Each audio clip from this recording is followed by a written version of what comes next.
সাহাবী দাহিয়াতুল কলবি রে, বাবা হইয়া মেয়ের সঙ্গে এমন আচরণটা কিভাবে করতে পারলি? তারপরে শোনা, নবী গো, মেয়েটা গর্তের নিচে পড়িয়া আমার চেহারার দিকে তাকাইতে বুঝতে পেরেছে আমি বাবা তাকে মেরে ফেলবার জন্য এত দূর পর্যন্ত এনেছি। আমারে শুধু ডাক দিয়া কয়, আব্বু আমার অপরাধটাকে। আমি বললাম কোনো অপরাধ নাই, অপরাধ একটাই, কন্যা সন্তান হিসেবে দুনিয়াতে আসছে। আমার মেয়েটা দুইটা হাত বাড়ায় ডাক দিয়া বলছিল, আব্বু মেহেরবানি করে এখান থেকে উঠে একটা বারের জন্য আমারে ছেড়ে দাও। কোনদিন তুমি যে আমার আব্বু বাবা এই কথাটা পৃথিবীর কারো কাছে আর আমি বলতে যাব না। কোনদিন আমি তোমার বাড়িতে যাব না। বাবা দুই চোখ যেদিকে চলে যাবে আমি ওই দিকে চলে যাব। দয়া করে আমাকে এখান থেকে উঠে ছেড়ে দাও। নবী গো, আমার মায়া লাগে নাই, আমি জামিলাকে ছেড়ে দেই নাই। আমি যখন পাথর আর মাটির টুকরা দেওয়া শুরু করলাম, মেয়েটা রক্তাক্ত অবস্থায় বারবার আমারে ডাকতেছিল, আব্বু মেহেরবানি করে আমারে ছেড়ে দাও, আমারে বাঁচাও। নবী গো, মায়া লাগে নাই, দয়া লাগে নাই। আমি যখন মেয়েটাকে কবরস্থ করবার পরে, দুনিয়ার থেকে বিদায় করে দেওয়ার পরে ঘরে আসলাম, খেতে বসলেই লোকমা মুখে দিতেই মনে হয় আমার জামিলা ডানে বামে দাঁড়ায়া আমারে ডাকে, ওই আওয়াজ আমি শুনি। আল্লাহর বান্দারা কথাগুলি খুব ভালো করে বুঝবেন। আমি আপনাদের সামনে বলছিলাম আমাদের মৌলিক দায়িত্ব হলো দুইটা। এক নাম্বার বলছিলাম বেশি বেশি করে ভালো কাজ করা, আর আল্লাহ পাকের যত নাফরমানি আছে সকল নাফরমানি গুলা ছেড়ে দেওয়া। আবার আমরা সাধারণ মুসলমান, আমাদের কারণে আমাদের দ্বারা গুনাহ হইতে পারে, তার কারণ হলো দুইটা। এক নাম্বার বলছিলাম গুনাহ করার যোগ্যতা আল্লাহ আমাদের বডির মধ্যে দিয়েছেন সৃষ্টিগতভাবেই।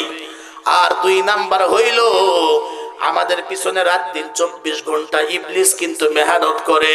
আমরা ইচ্ছাকৃতভাবে কখনো আমরা গুনাহ নাফরমানি করব না, কিন্তু হঠাৎ যদি আমাদের দ্বারা কোনো গুনার নাফরমানি হয়ে যায়, দেরি না করা, সঙ্গে সঙ্গে আল্লাহর দরবারে এসে তওবা করা, আল্লাহর কাছে ক্ষমা চাওয়া। খুব ভালো করে কথাগুলি বুঝবেন। আল্লাহর পয়গম্বর মসজিদের মধ্যে বসা,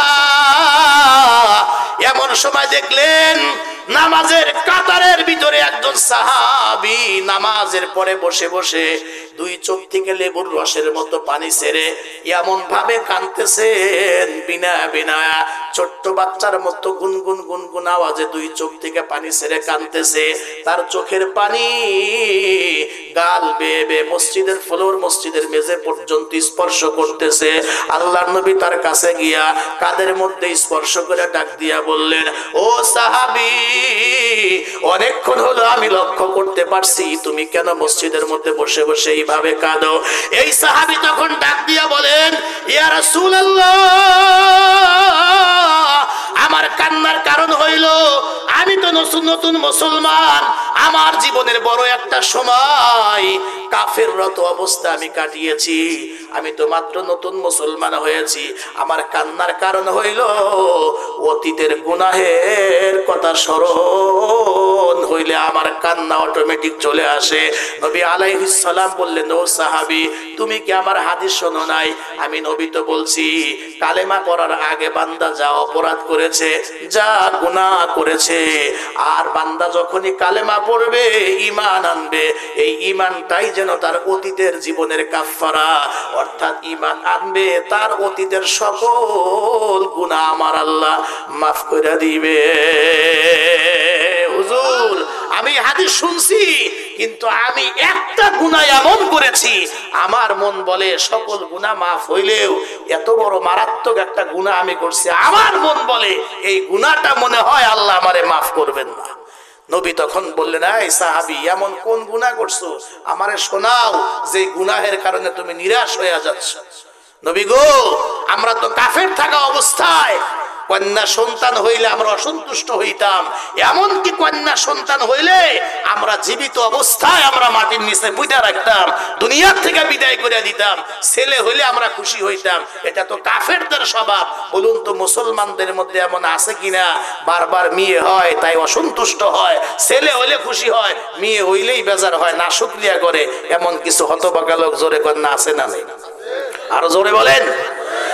অথচ বিশ্ব নবী হাদিস শরীফের মধ্যে বলেন, আল্লাহ নবী বয়ান করতে করতে এক পর্যায়ে বললেন, ও সাহাবীরা তোমরা শোনো, আমার দিকে দেখো, আল্লাহ পাক যদি এই পৃথিবীতে কাউকে তিনটা কন্যা সন্তান দান করেন, আর তিনটা কন্যা সন্তান হয়েছে বলে মেয়ের বাবা বেজারা হয় নাই, বরং আল্লাহ পাকের শুকরিয়া আদায় করেছে, মেয়েদেরকে যদি দিন শিখায়া সৎ পাত্রস্থ করতে পারে, আব্বা তার দায়িত্ব সঠিকভাবে পালন করতে পারে, নবী আমার বলেন তোমরা আমার দিকে দেখো, এই দুইটা আঙ্গুল উঁচু করে নবী আমার বললেন, এই যে সাহাবীরা তোমরা দেখো, এই দুইটা আঙ্গুল যেমন কাছাকাছি পাশাপাশি, ওই তিন মেয়ের বাবার জান্নাত আর আমি নবীর জান্নাতটাও হবে এমন কাছাকাছি।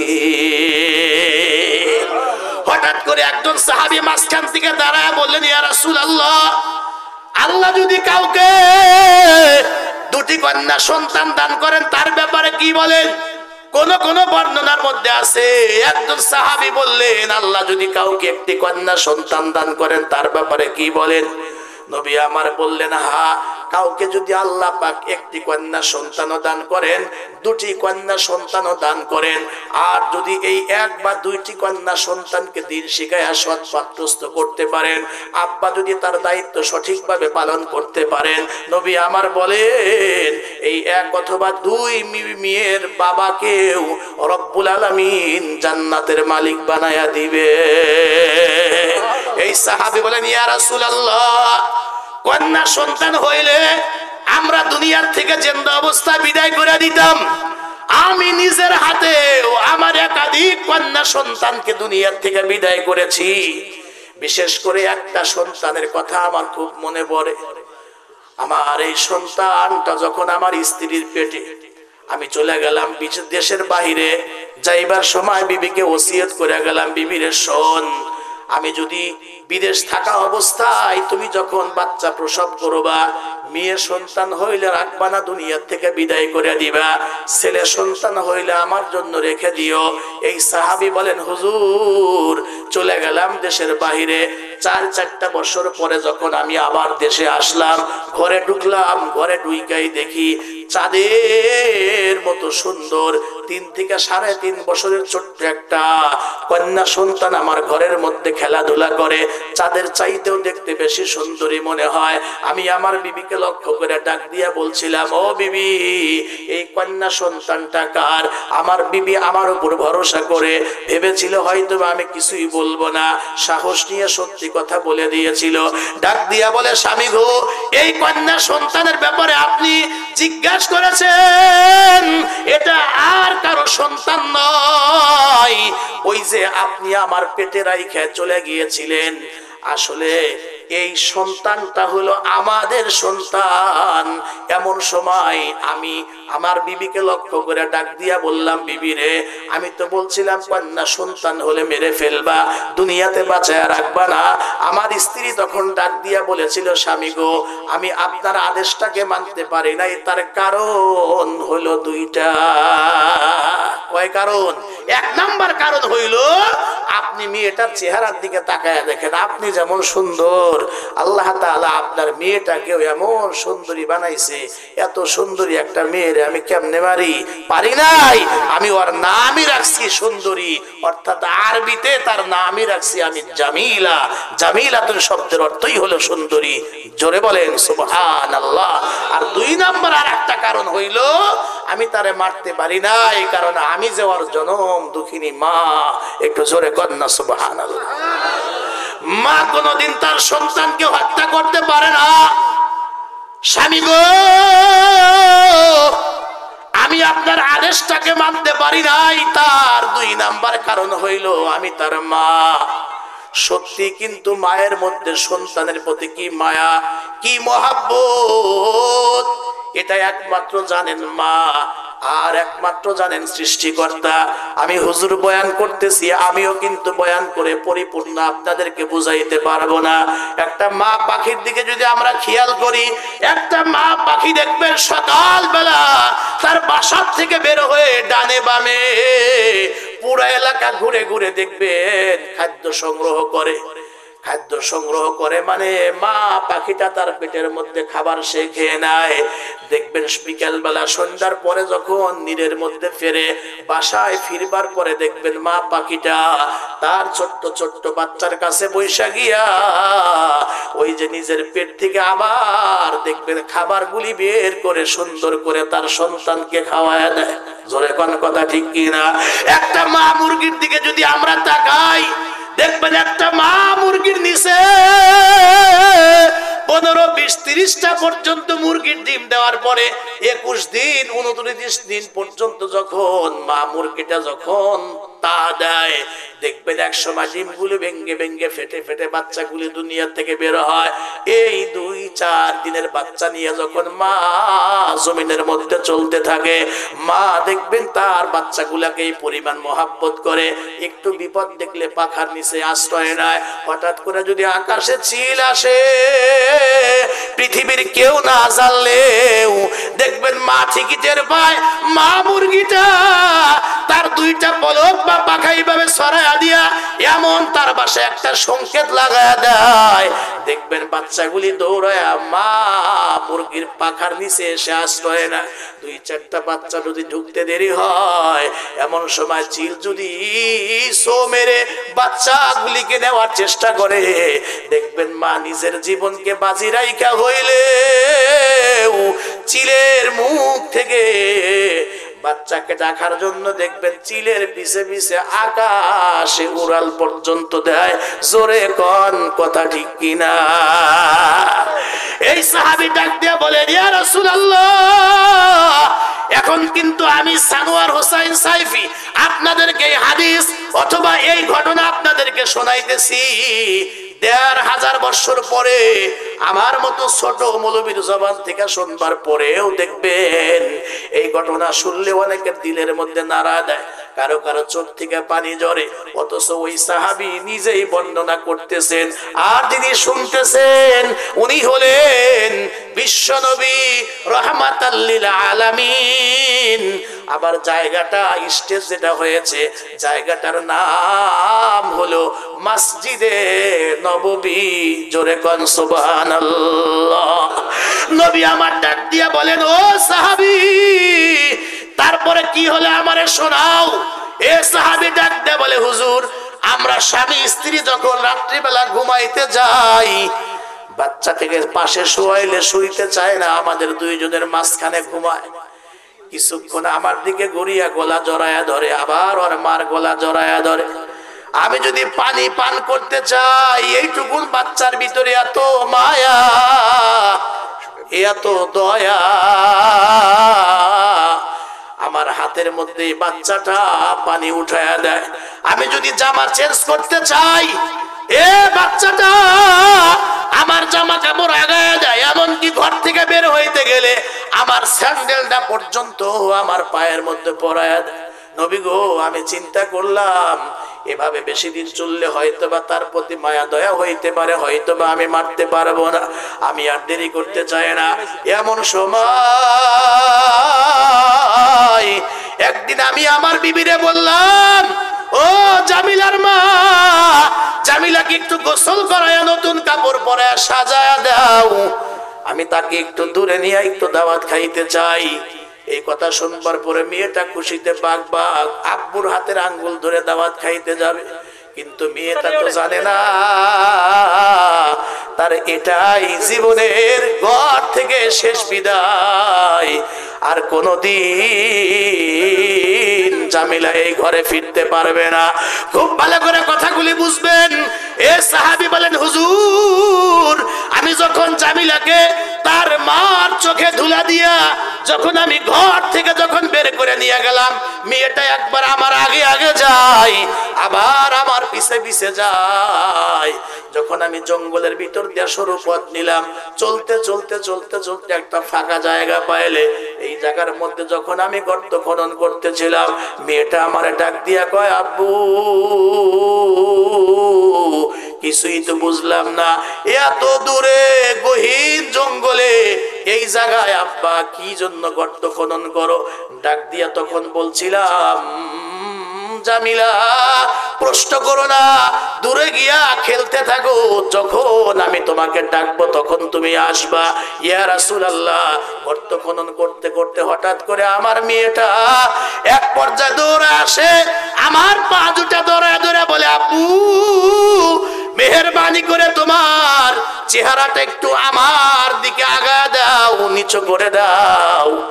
এ কথা শুনবার পরে আমি যখন নবী গো রুকুর মতো হইয়া মাথাটাকে নিচু করে দিলাম, আমার এইটুকু মেয়ে তার ছোট্ট হাতটা বাড়ায়া দিয়া আমার দাড়িতে চুলে ওই যে ধুলাবালি আর ছোট্ট ছোট্ট মাটির টুকরা গুলো লেগেছিল, জামিলা তার ছোট্ট হাত দিয়ে গুলা পরিষ্কার করে দিচ্ছিল। তার ছোট্ট জামার আঁচল দিয়ে আমি বাবার কপালের ঘাম মুছে দিচ্ছিল। নবী গো ওই সময়ও আমার মায়া লাগে নাই। আসলেই কিন্তু ঘরে যাদের ছেলেও আছে মেয়েও আছে, আপনারা খেয়াল করে দেখবেন, একজন ছেলের চাইতে মেয়ের অন্তরে তার বাবার প্রতি ভালোবাসাটা অনেক গুণ বেশি। জোরে কন কথা ঠিক কিনা? খুব ভালো করে কথাগুলি বুঝবেন। এমন সময় আমি ডাক দিয়া বললাম, জামিলা দূরে গিয়া খেলতে থাকো, আমি যখন ডাকবো তখন তুমি আসবা। জামিলা দূরে গিয়ে খেলতে রইল। কিছুক্ষণ পর যখন গর্ত কমপ্লিট হয়ে গেল, আমি ডাক দিয়া বললাম, জামিলা আসো তাড়াতাড়ি দেখে যাও গর্তের ভিতরে কি দেখা যায়। মেয়েটা আমার প্রতি 100% বিশ্বাস নিয়া যেই মাত্র গর্তের পাশে এসে দাঁড়ায়া যায়, নিচের দিকে উকি মাইরা তাকাইতে ডাক দিয়া কয়, বাবা গর্তের ভিতরে আমি তো কিছুই দেখি না। আমি বললাম, আরো সামনে আগাও। মেয়েটা একেবারে গর্তের কিনারা দাঁড়ায়া নিচের দিকে তাকায় কয়, আব্বু আমি তো কিছুই দেখি না। অমনে আমি বাবা পিছন দিক থেকে সজোরে ধাক্কা দিয়ে আমি আমার মেয়েটাকে গর্তের ভিতরে ফেলে দিলাম। নবী আমার শুধু বললেন, ও সাহাবী দাহিয়াতুল কলবি রে, বাবা হইয়া মেয়ের সঙ্গে এমন আচরণটা কিভাবে করতে পারলি? তারপরে শোনা, নবী গো মেয়েটা গর্তের নিচে পড়িয়া আমার চেহারার দিকে তাকাইতে বুঝতে পেরেছে আমি বাবা তাকে মেরে ফেলবার জন্য এত দূর পর্যন্ত এনেছি। আমারে শুধু ডাক দিয়া কয়, আব্বু আমার অপরাধটাকে? আমি বললাম, কোনো অপরাধ নাই, অপরাধ একটাই, কন্যা সন্তান হিসেবে দুনিয়াতে আসছে। আমার মেয়েটা দুইটা হাত বাড়ায় ডাক দিয়া বলছিল, আব্বু মেহেরবানি করে এখান থেকে উঠে একটা বারের জন্য আমারে ছেড়ে দাও। কোনদিন তুমি যে আমার আব্বু বাবা এই কথাটা পৃথিবীর কারো কাছে আর আমি বলতে যাব না। কোনদিন আমি তোমার বাড়িতে যাব না। বাবা দুই চোখ যেদিকে চলে যাবে আমি ওই দিকে চলে যাব। দয়া করে আমাকে এখান থেকে উঠে ছেড়ে দাও। নবী গো আমার মায়া লাগে নাই, আমি জামিলাকে ছেড়ে দেই নাই। আমি যখন পাথর আর মাটির টুকরা দেওয়া শুরু করলাম, মেয়েটা রক্তাক্ত অবস্থায় বারবার আমারে ডাকতে ছিল, আব্বু মেহেরবানি করে আমারে ছেড়ে দাও, আমারে বাঁচাও। নবী গো মায়া লাগে নাই, দয়া লাগে নাই। আমি যখন মেয়েটাকে কবরস্থ করবার পরে দুনিয়ার থেকে বিদায় করে দেওয়ার পরে ঘরে আসলাম, খেতে বসলেই লোকমা মুখে দিতেই মনে হয় আমার জামিলা ডানে বামে দাঁড়ায়া আমারে ডাকে, ওই আওয়াজ আমি শুনতে পাই। নবী গো ঘুমাইতে গেলে চোখ দুটা বন্ধ হইলেই স্বপ্নে দেখতে পাই আমার জামিলা আমার সামনে এসে দাঁড়ায় যায়, ডেকে ডেকে বলে আব্বু আমারে মারিও না। ও নবী, খেয়েও শান্তি নাই, ঘুমায়াও শান্তি নাই, কোথায়ও যখন শান্তি পায় না, শেষ পর্যন্ত আপনার দরবারে আসলাম, কালেমা পড়ে মুসলমান হয়ে গেলাম। নবী গো আমি যখন কালেমা পড়ে মুসলমান হয়ে গেলাম, আপনার জবান থেকে শুনছি মুসলমান হইলে অতীতের গুনাহ মাফ, কিন্তু আমার ভয় হয় সব গুনাহ মাফ হইলেও আমার মন বলে এত বড় গুনাহটা আমার আল্লাহ মাফ করবে না। নবী আমার বললেন আর অনেক কথা, সাহাবী শোনো, এত বড় গুনাহটাও তুমি যদি দিল থেকে তওবা করো, তওবার শর্ত যদি তোমার মধ্যে পরিপূর্ণভাবে পাওয়া যায়, এত বড় গুনাহটা আমার আল্লাহ তোমারে মাফ করে দিবে। একটু জোরে বলেন না সুবহানাল্লাহ। আমার সম্মানিত ভাইয়েরা, আমার মা বোনেরা, কথা আমার শেষ। কোরআন থেকে আয়াত পড়ছিলাম, আল্লাহ বলেন ওয়াবুদু রাব্বাকা হাত্তা ইয়াতিয়াকাল ইয়াকিন। আল্লাহ বলেন মৃত্যু পর্যন্ত তুমি তোমার রবের গোলামি করো, ইবাদত করো। এজন্য মসজিদের উদ্যোগে মাহফিল, এই জায়গাটা হলো ইবাদতখানা। ইবাদতের মধ্যে ইমানের পরে সবচাইতে দামি এবং গুরুত্বপূর্ণ যে আমল, তার নাম হলো সালাত, তার নাম হলো নামাজ। নামাজ যেই জায়গায় আদায় করা হয়, সেজদা করার জায়গাকে বলা হয় মসজিদ। এই ঘরটা হলো আল্লাহর ঘর। আল্লাহ যেমন দামি, আল্লাহর নামের সাথে যেই ঘরের যুক্ত বাইতুল্লাহ, আল্লাহর ঘর, এই ঘরটাও তেমন দামি। ইবাদতের জন্য একটা ঘর, তার নাম হলো মসজিদ। এই মসজিদের উদ্যোগে মাহফিলের মধ্যে আমরা বসে গিয়েছি। এই মুহূর্তে আমি আমার ছোট্ট দুইটা হাত আপনাদের সামনে পেতে দেব। গত বছরও আমি আপনাদের সামনে এসেছিলাম। আল্লাহ যে বলছেন মৃত্যু পর্যন্ত তুমি তোমার রবের গোলামি করো, ইবাদত করো। মৃত্যু কার কোন সময় আসবে আমরা কিন্তু কেউ কিন্তু বলতে পারবো না। মাগো, ও মা বোনেরা, মাইকের আওয়াজ কি তোমাদের কান পর্যন্ত যায়? মা, আসরের নামাজের সময় যদি তোমার মৃত্যু হয়, মাগো রাত্রি 8টা 9টার ভিতরে কিন্তু আমি আর তুমি কবরের বাসিন্দা হয়ে যাব। এজন্য আমার টাকা পয়সা, ধন সম্পদ, গাড়ি বাড়ি কোনো কিছুই কিন্তু আমার সঙ্গে কবরে যাবে না। এজন্য বাচ্চা সেকেন্দার যখন মারা গেলেন, ইন্তেকাল করলেন, এর আগে উনি বললেন, ওসিয়ত করলেন, শোনো আমি যখন মারা যাব কাফন পরাইবা, মেহেরবানি করে আমার এই দুইটা হাত এইভাবে কাফনের বাহিরে বের করে দিবা। কেন কেন তাই করা হইল? এইভাবে উনার দুইটা হাত কাফনের বাহিরে রাইখা কাফন পরানো হইল। উদ্দেশ্য হইল উনি তামাম দুনিয়ার বাদশা ছিলেন, তামাম দুনিয়ার মানুষে দেখা গেলেন যেভাবে শূন্য হাতে আসছিলাম, নগ্ন অবস্থায় দুনিয়াতে আসছিলাম, তাকায়া দেখো আমি সারা দুনিয়ার বাদশা থাকার পরেও এই যে দুইটা হাত তোমরা দেখো, খালি হাতে আমি কবরে চলে গেলাম, তোমরাও কিন্তু খালি হাতে কবরে চলে যাবা। এজন্য বলুন তো, ওই কবরে যাওয়ার আগে আমাদের ইবাদত ধরার দরকার আছে না? না।